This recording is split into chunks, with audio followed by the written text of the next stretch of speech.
Pourquoi Tecobloc aménage-t-il une planche d'essai perméa à une résidence? Pourquoi construit-on une simple bande de pavés de 25 mètres carrés en devanture d'un garage? Pourquoi cette évaluation minutieuse de l'état des sols? Pourquoi une analyse en laboratoire des agrégats?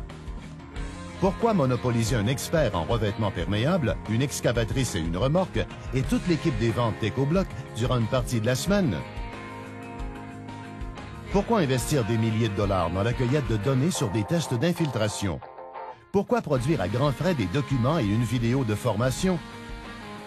Parce que la devise de Tecobloc est d'en promettre moins et d'en donner plus. Vous obtiendrez de nous les données réelles les plus précises possibles concernant chaque projet. Chez Tecobloc, pas de conditions idéales en laboratoire, mais bien en chantier. La réponse à tous ces pourquoi. Pourquoi est-ce que nous allons nous mériter les projets? Ils seront sur des bases de qualité, du travail d'équipe avec l'entrepreneur et le réseau de distributeurs et une réputation de franchise et d'intégrité tant dans le milieu des architectes que des ingénieurs.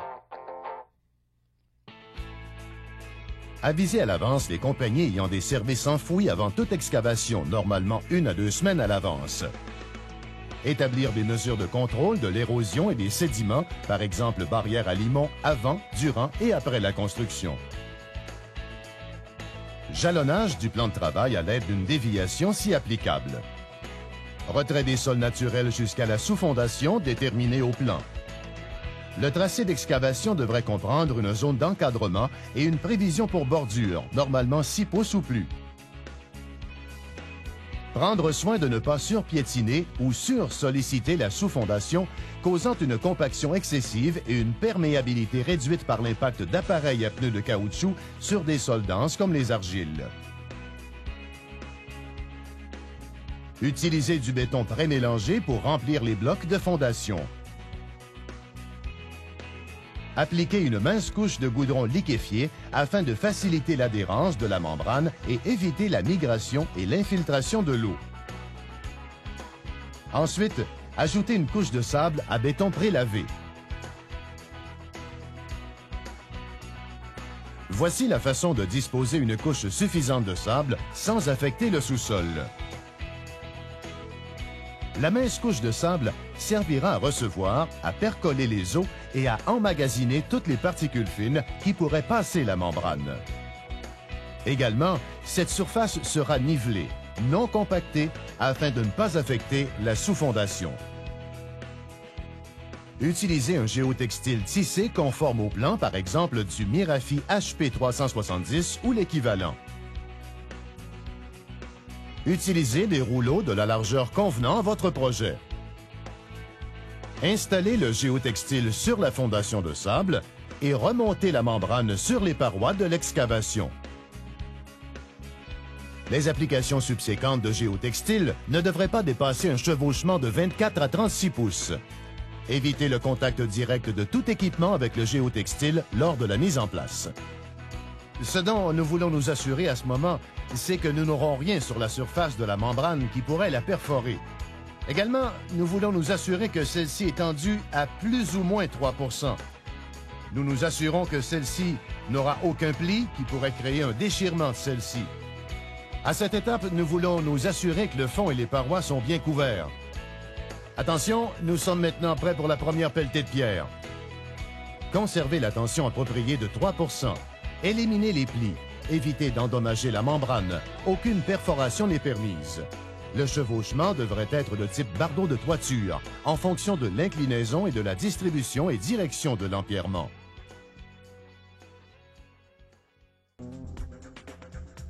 Pierre concassée de 50 à 75 mm, propre. Évitez tout contact direct de la membrane avec des équipements durant la première mise en place.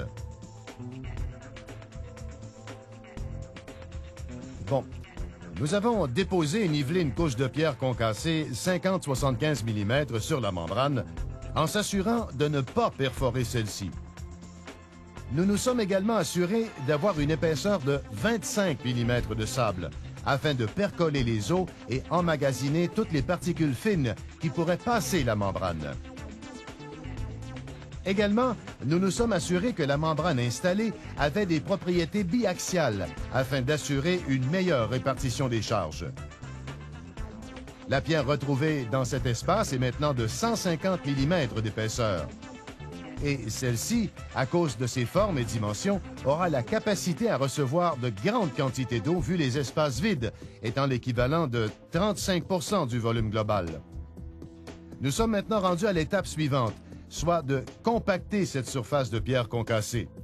Nous utiliserons pour ce faire un compacteur réversible ayant une force centrifuge de 7200 livres. Il y a de récentes études démontrant que nous pouvons utiliser ce type d'appareil pour la réalisation de ce travail.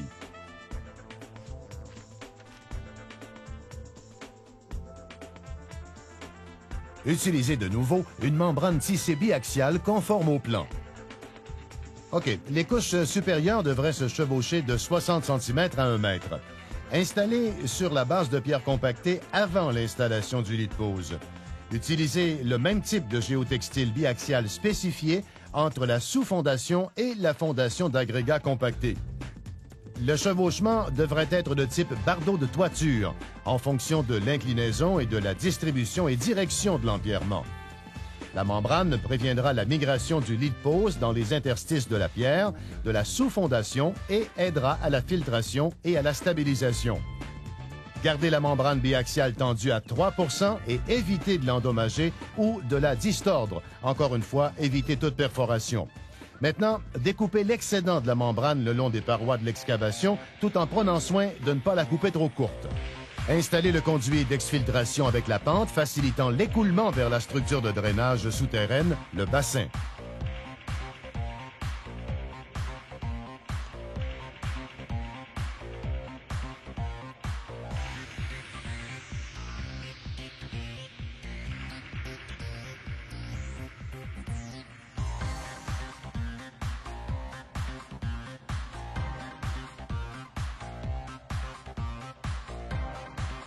OK les gars, nous avons maintenant un drain perforé de 15 cm de diamètre qui captera toutes les eaux excédentaires.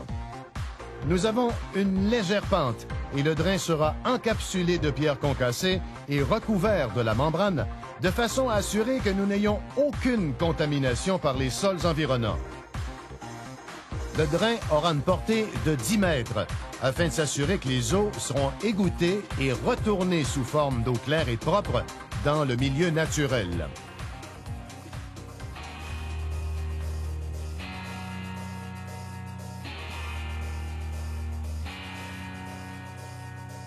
Pierre lavée nette de 15 ou 20 mm et ayant moins de 5 %, passant le tamis 200.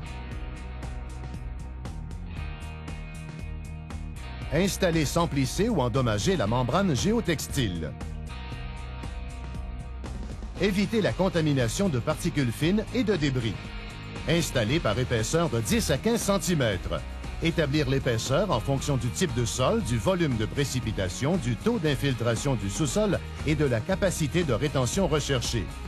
Épaisseur minimum de 15 cm et si plus de 30, consultez un ingénieur. Compactez avec un compacteur statique de 10 tonnes sans vibrer en effectuant au moins 4 passages. OK, nous avons maintenant un beau mix de pierres de 20 mm lavées sur toute la surface et d'une épaisseur de 16 cm. La capacité porteuse de la base peut être accrue par un renforcement interne de membrane Mirafi HP 370. Nous allons maintenant terminer avec une couche finale de pierre afin de bien combler l'espace manquant. Maintenir une épaisseur uniforme dans la disposition du remplissage en limitant la tolérance à un écart de 15 à 20 mm en regard de l'épaisseur recherchée. Nous allons donc maintenant combler le matériel manquant. Un fait à retenir est que la pierre de 20 mm à peine relâchée aura déjà une compaction de 95 % du protor. Le dessus de l'élévation de la base ne devrait pas diverger du plan d'architecture de plus ou moins 5 mm sur une distance de 3 mètres. Vérifiez avant l'installation finale du lit de pose. La bordure belgique peut être à égalité avec le pavé ou surélevé. En disposant les pièces prémoulées, il faut ajouter du béton prémélangé pour assurer le bon alignement et la solidité de celle-ci. Nous avons préparé un mélange de béton qui nous servira de base afin de déposer les unités de bordure belgique qui serviront de délimitation pour notre surface pavée. Les bordures peuvent être coulées en place en béton ou formées d'unités prémoulées de type Belgique ou Pietra. Nous allons ajouter derrière ces bordures des tiges d'armature qui seront à même le béton coulé en place à un angle de 45 degrés. De cette façon, nous allons border et soutenir la structure qui recevra la surface pavée. Installée directement sur la fondation ou sur le lit de pose selon les recommandations du plan.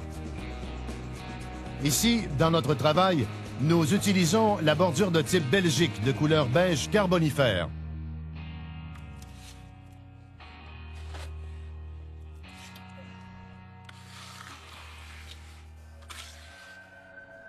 Et puisque nous sommes dans un climat où nous avons plusieurs cycles de gel et de dégel, nous nous devons de construire une structure qui offrira un minimum de flexibilité, donc en y insérant de petites tiges d'armature.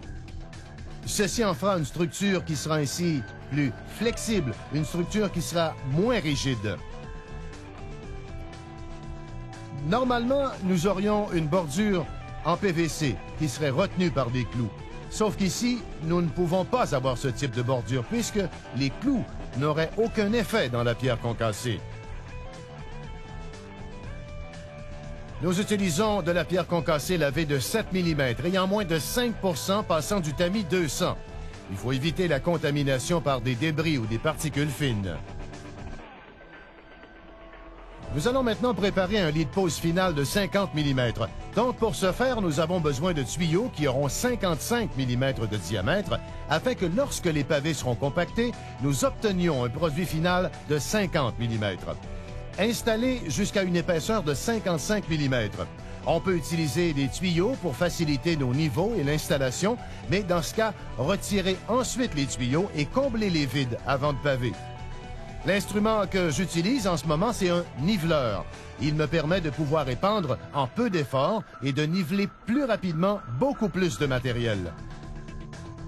La pierre 7 mm sera compactée, contrairement à un lit de pose conventionnel pour pavé. Compactée à l'aide d'un compacteur statique de 10 tonnes avec un minimum de 4 passages. Utilisez un produit de 80 mm tel que Olympia, Santorini ou Tetra, puis resserrez à la main. Installez les pièces une à une, en resserrant manuellement selon le plan ou le motif préétabli. Perméa est garni de protubérances qui assurent la constance idéale des joints. En terrain incliné, installez les pièces à partir du bas. Sur une surface de niveau, commencez là où l'installation sera la plus productive. Pour utilisation véhiculaire, la solidité du motif sera renforcée si le motif du dessin affiche un angle de 45 degrés face à la circulation. Évitez autant que possible les joints horizontaux.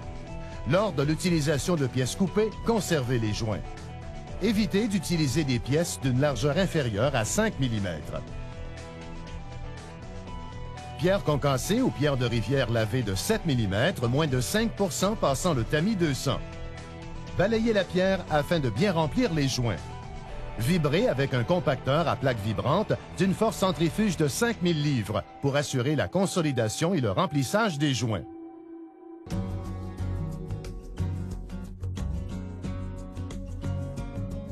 Évitez la contamination de votre pavé Perméa par des particules fines ou débris en établissant des mesures d'entretien préventives contre l'érosion ou des sédiments sur le périmètre. En conclusion, Tecobloc voudrait remercier ingénieurs, fournisseurs d'agrégats, excavateurs et spécialistes en revêtement perméable de leur temps et de leur patience. Dans une industrie émergente telle que celle du revêtement perméable, les plans évoluent pour chaque projet, presque chaque semaine.